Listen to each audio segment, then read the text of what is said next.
sekarang baru saja kita mendengar, baru kemarin ada keputusan DPR Undang-Undang Cipta Karya, Cilaka namanya, Cilaka. Itu jelas tidak seimbang. Hanya menguntungkan satu kelompok, hanya menguntungkan konglomerat, kapitalis, investor, tapi menindas, menginjak kepentingan atau nasib para buruh, para petani, rakyat kecil.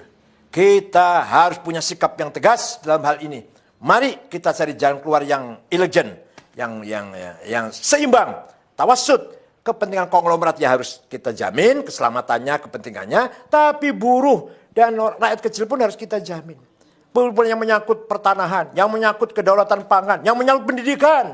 Pendidikan dianggap lembaga, pendidikan dianggap kayak perusahaan, seperti perusahaan. Ini tidak benar. Kita harus melakukan review. Harus melakukan minta ditinjau ulang, tapi dengan cara elegan. Jangan cara anarkis, tidak. Dengan cara elegan, kita harus bersuara demi warga NU, demi NU, demi wasatiyah, al-istimaiyah, moderasi dalam membangun masyarakat yang moderat. Tidak boleh mengorbankan rakyat kecil. Undang-Undang Dasar 45 yang masih jauh panggang dari api, apa istilahnya gitu ya, jauh panggang dari api, yang masih jauh dari implementasi. Undang-Undang Dasar 45 nomor 33 itu hanya tulisan di atas kertas. Hanya tulisan hitam di atas kertas putih itu. Dicetak berulang-ulang, disebarkan jutaan lembar, jutaan eksemplar. Tapi tidak pernah diimplementasikan.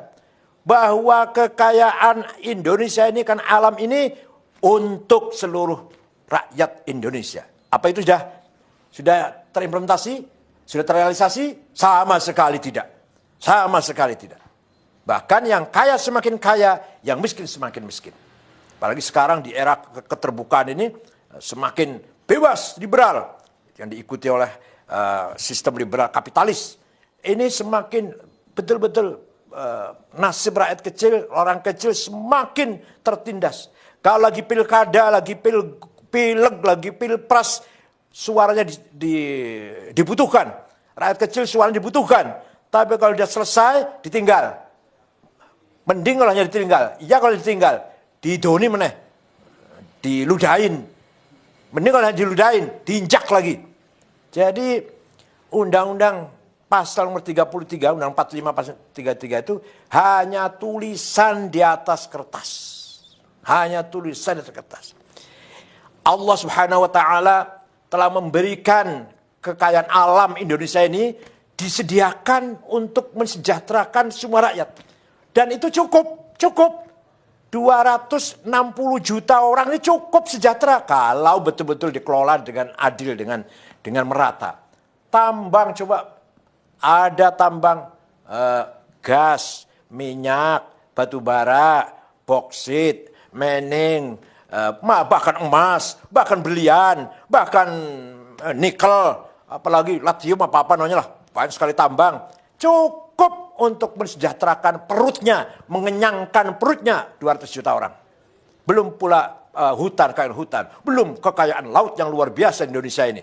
Bukan hanya ikan, tapi juga hal-hal yang berharga yang ada dalam laut kita, harga yang sangat bernilai. Itu semua hanya menguntungkan segelintir orang, menguntungkan segelintir jumlah orang. Bayangkan, katanya, saya ini belum membuktikan, katanya kekayaan orang 4 konglomerat sama dengan 100 juta rakyat. Ya ini kan, kalau ya benar ini, innal wa inna raji'un.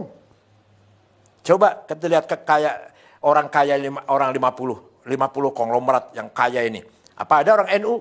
Satu pun tidak ada. Ini berarti kan tidak ada pemerataan sama sekali. Ada, saya juga sering ngomong nih, sudah saya bosan sama ngomong ini. Ada pengusaha yang menguasai 5 juta hektar. Tapi warga NU di desa 1 meter aja, 1 jengkal aja nggak punya. Para petani kita. Ini jelas sekali tidak membangun keseimbangan. Saya tidak anti konglomerat.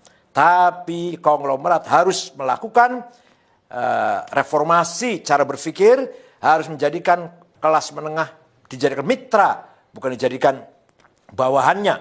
Kelas menengah harus menganggap mitra bagi kelas kecil. Kelas kecil harus merangkul buruh tani rakyat kecil. Fuqara wal masakin, syagholin, ummal, buruh kecil. Itu harus selalu bergandengan tangan. Tidak boleh konglomerat menganggap kelas menengah itu bawahannya atau sapi perahannya. Kelas menengah menganggap kelas kecil sapi perahannya, bawahannya, dan kelas kecil jauh dari fuqara wal masakin, tidak boleh. Oleh karena itu sekali lagi saya mengharapkan NU nanti bersikap menyikapi undang-undang yang baru saja diketok kemarin ini dengan kritik, dengan sikap kritis, tapi elegan. Tidak boleh menggunakan cara-cara anarkis. Tidak ada gunanya itu.